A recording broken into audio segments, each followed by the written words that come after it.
Assalamualaikum warahmatullahi wabarakatuh. Perkenalkan nama saya Dani Hernandez, mahasiswa D3 Teknik Kimia kelas C dengan NIM 2307027378. Dengan ini maksud untuk membuat video responsi praktikum TRK modul 1 proses pembuatan part metode soda semi mekanik.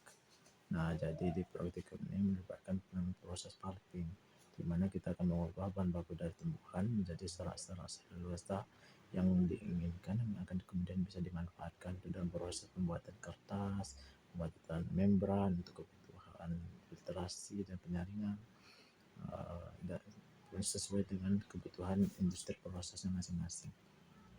Karena ini dia memanfaatkan limbah dari tumbuhan, tentu saja di tumbuhan ini kandungannya tidak hanya selulosa. Salah satu di antara lainnya itu adalah seperti adanya yang namanya lignin. Nah, hubungan antara lignin sama selulosa ini bisa kita analogikan seperti bangunan antara semen dan batu bata. Si lignin inilah dia akan menyemenkan bangunan atau menyemenkan tumbuhan yang akan memperkokoh tumbuhan untuk membuat tumbuhan menjadi lebih kuat. Nah, sedangkan si selulosa di dalam ini merupakan dia suatu senyawa organik glukosa yang sifatnya itu dia lunak, lembut, fleksibel, namun dia masih memiliki kekuatan daya tariknya yang kuat. Nah, sehingga yang dimanfaatkan yang diinginkan banyak industri.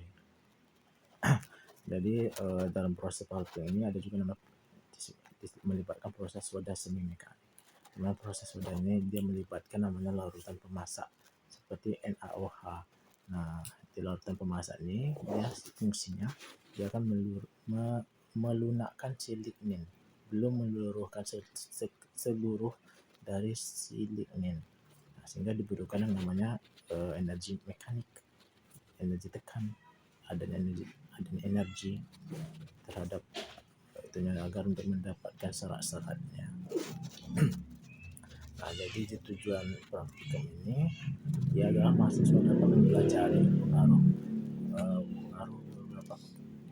pengaruh proses yang akan berpengaruh terhadap pulping yang dihasilkan dari proses pulping,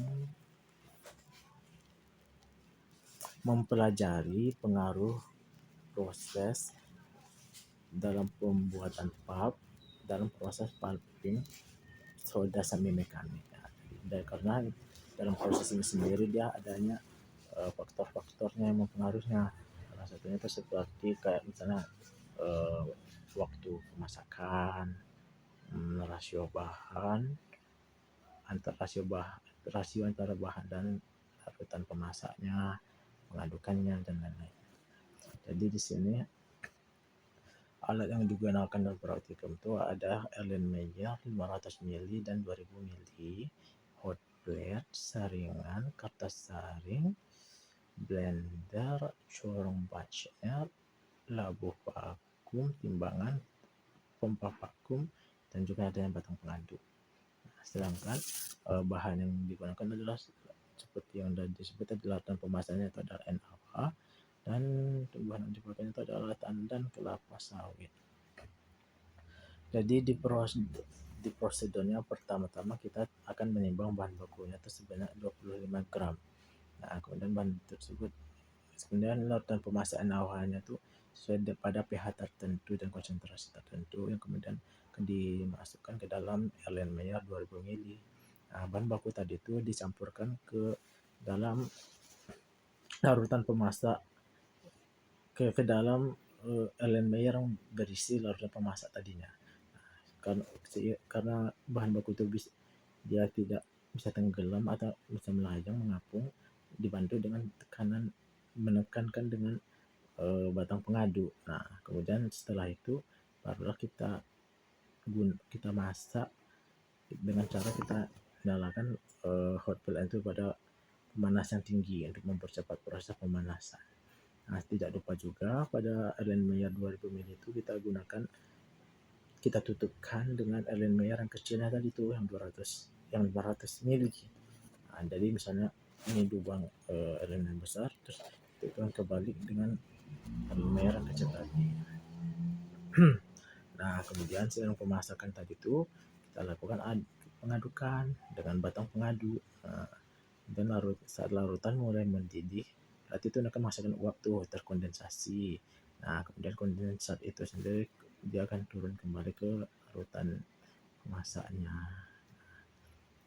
Kemudian setelah itu pemanasan itu kita atur menengah, gunanya untuk memperlambat dan menyeragamkan pendidihan dari si bahannya itu. Nah, saat pendidihan telah berlangsung baik, barulah kita hitung waktu reaksinya sesuai dengan penugasan pembimbing dari dosen. Apa gitu ya?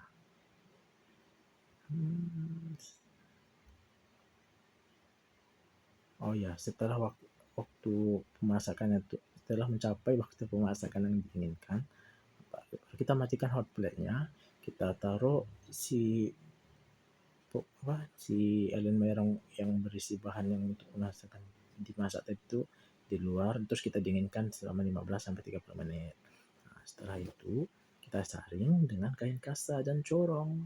Nah, si bahan itu dia akan tertahan di atasnya, kemudian si cairannya itu akan luruh ke bawah, meninggalkan si padatan tadi tuh yang dipanaskan bahan padatan tadi.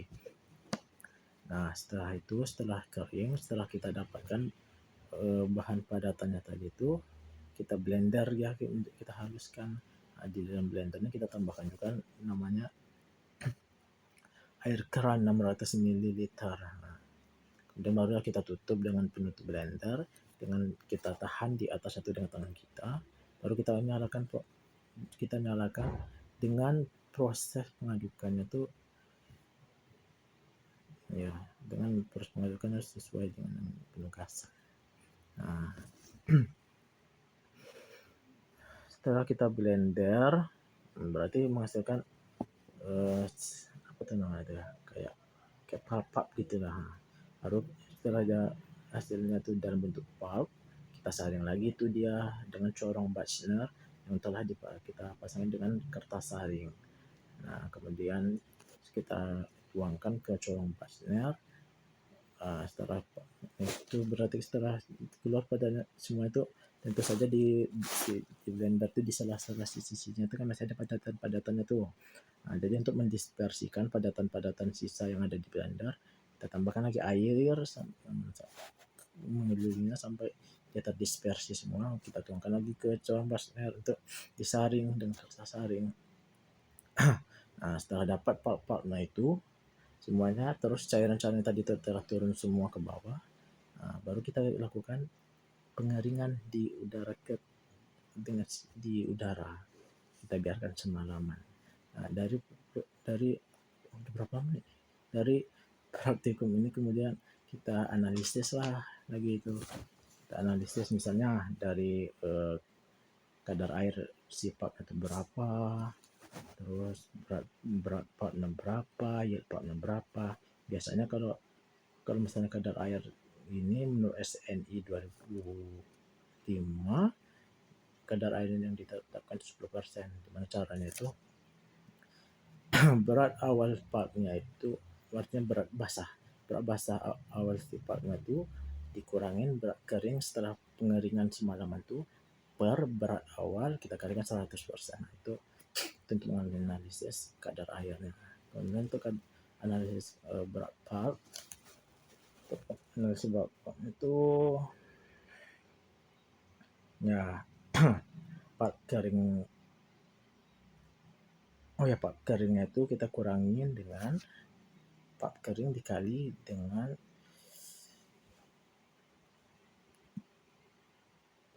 kadar air. Nah, ya. Terbalik. Tuh, part berat. Part kering kita kurangin dengan kadar air tadi itu dikalikan dengan part keringnya. Dan untuk yield partnya itu bisa dengan berat partnya per berat bahan baku yang kita gunakan awal tadi itu kita kalikan dengan 100%. Nah, selain dari menganalisis tadi itu, tentunya ada yang kita melakukan pengamatan lainnya. Untuk pengamatan yang kita lakukan itu Misalnya warna dan pH larutan pemasak sebelum mendidih dan setelah pemasakan. Terus ada warna, tekstur, dan juga penampilan dan rasa ketika diraba di tangan, di bahan padatan itu setelah bahan dimasak dan dicuci, dan juga pada saat kita blender dan kita iris tadi. Mohon maaf atas segala kekurangan penyampaian pada video responsi ini. Wabillahi taufiq wal hidayah. Assalamualaikum warahmatullahi wabarakatuh dan terima kasih.